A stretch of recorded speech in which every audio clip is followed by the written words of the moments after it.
भूतिया छोले कुलचे वाला। एक छोटे से शहर में रामू नाम का एक आदमी अपनी पत्नी और बच्चों के साथ रहता था। रामू रिक्शा चलाकर अपना और अपने घर परिवार का गुजारा करता था।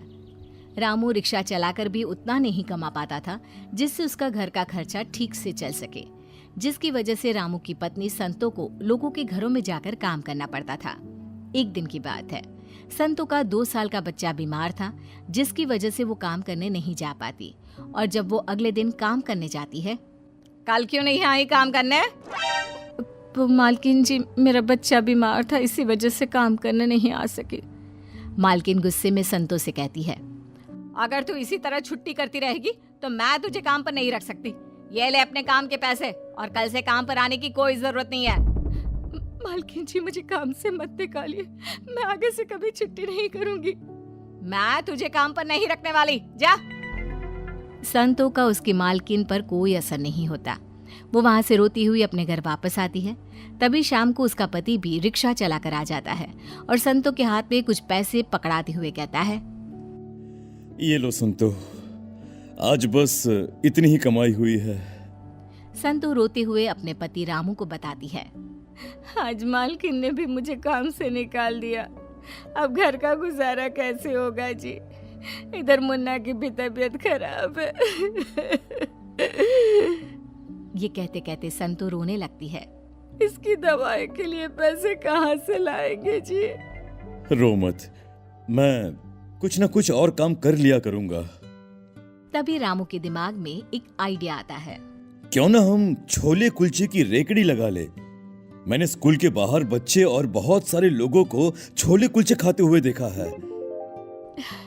ठीक है जी, मैं छोले कुलचे बेचा करूंगी और तुम रिक्शा चलाया करना। और फिर अगले ही दिन रामू की पत्नी जल्दी उठकर छोले कुलचे बना लेती है और उन्हें अपनी रेहड़ी पर रखकर स्कूल के बाहर बेचने चली जाती है। तभी एक बच्चा संतो के पास आता है। आंटी, छोले कुलचे कितने के हैं? 20 रुपया बेटा। आंटी, एक प्लेट दे दीजिए ना। अभी देती हूँ बेटा। संतो उस बच्चे को एक प्लेट छोले कुलचे बनाकर देती है। छोले कुलचे खाकर बच्चा कहता है, आंटी, आपके छोले कुलचे तो बड़े ही स्वादिष्ट हैं। संतो बच्ची की बात से खुश हो जाती है। तभी उसके पास एक और आदमी छोले कुलचे लेने आता है और वो भी उससे छोले कुलचे मांगता है और खाने के बाद एक और प्लेट घर ले जाने के लिए पैक भी कराता है।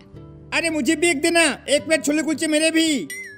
संतो उसे एक प्लेट छोले कुलचे दे देती है और वो आदमी उसे पैसे देकर चला जाता है। ये देख संतो बड़ी खुश होती है। भगवान, ऐसे ही मेरे छोले कुलचे सबको पसंद आते रहे बस। संतो के छोले कुलचे के रेट कम होने की वजह से हर कोई उससे छोले कुलचे लेने लगा था और उसके छोले कुलचों का स्वाद भी बहुत बढ़िया था, जिसकी वजह से हर कोई उसके छोले कुलचे खाने चला आता। इसी तरह धीरे धीरे संतो और रामू के घर की हालत में सुधार होने लगा था। एक दिन की बात थी, रात का समय था। रामू रिक्शा चलाकर अपने घर वापस आ रहा था। तभी सामने से एक ट्रक रामू को टक्कर मारता हुआ निकल जाता है, जिससे रामू की मौत हो जाती है और वो एक भूत बन जाता है। अब मेरे बीवी बच्चों का क्या होगा? उधर उसकी पत्नी और उसके बच्चे उसका इंतजार करते करते भूखे ही सो जाते हैं। अगले दिन भूत देखता है कि संतो की तबीयत बहुत खराब है, जिसकी वजह से वो छोले कुलचे बेचने नहीं जा पाती। ये देखकर वो बड़ा दुखी हो जाता है। हे भगवान, ये क्या कर दिया तूने? अब मेरे बच्चों का क्या होगा? जैसे तैसे करके घर की थोड़ी सी हालत ठीक हुई थी, अब मेरी पत्नी भी बीमार है। अब मेरे बच्चों का क्या होगा? और अगली सुबह भूत वापस रामू बन जाता है और जैसे ही घर आता है तो संतो उसे देखकर रोने लगती है। तुम कहाँ चले गए थे जी? वो कल रात मैं वहीं सड़क पर रिक्शा में सो गया था, इसलिए मैं घर पर नहीं आ पाया। संतो की तबीयत ज्यादा खराब होने की वजह से वो छोले कुलचे बेचने नहीं जा पाती। भूत संतो से कहता है, तुम चिंता मत करो, जब तक तुम ठीक नहीं हो जाती छोले कुलचे बेचने के लिए मैं चला जाया करूंगा। इस तरह भूत सुबह होने से पहले रामू बन जाता और छोले कुलचे बेचने चला जाता। फिर जैसे ही शाम होती वो घर आकर संतो के हाथ में पैसे पकड़ा देता और जैसे ही रात होती तो वो वापस भूत बन जाता और वो चादर ओढ़कर सो जाता।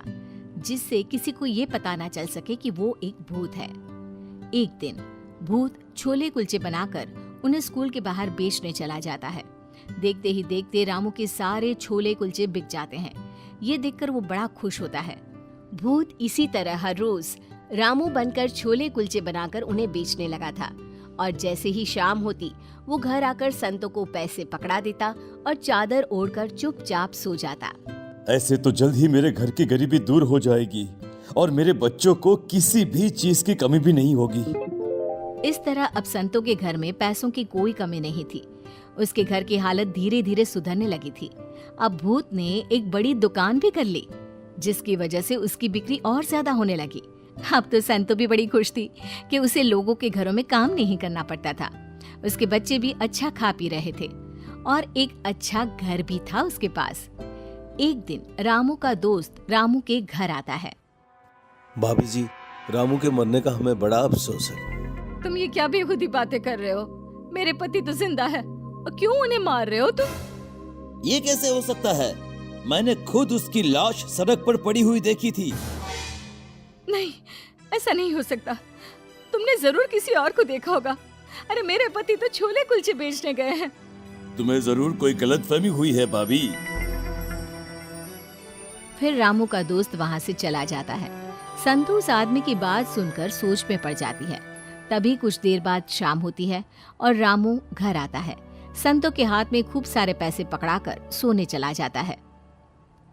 कहीं इनके दोस्त ने जो बात कही थी वो सच तो नहीं होगी।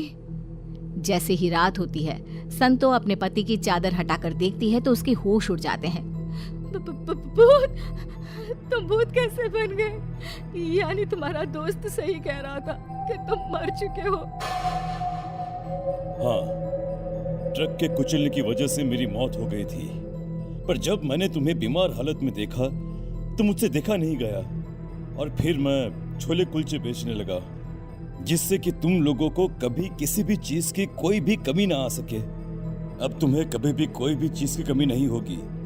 अब छोले कुलचे की दुकान बहुत ही अच्छी तरह से चलने लगी है।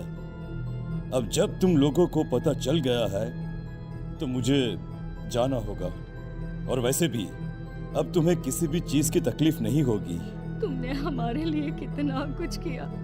भूत बनने के बाद भी हमारा अच्छे से ध्यान रखा। संतो, अब मुझे जाना होगा। अपने परिवार को सुखी देख रामू की आत्मा को मुक्ति मिल जाती है और वो वहां से हमेशा के लिए चला जाता है।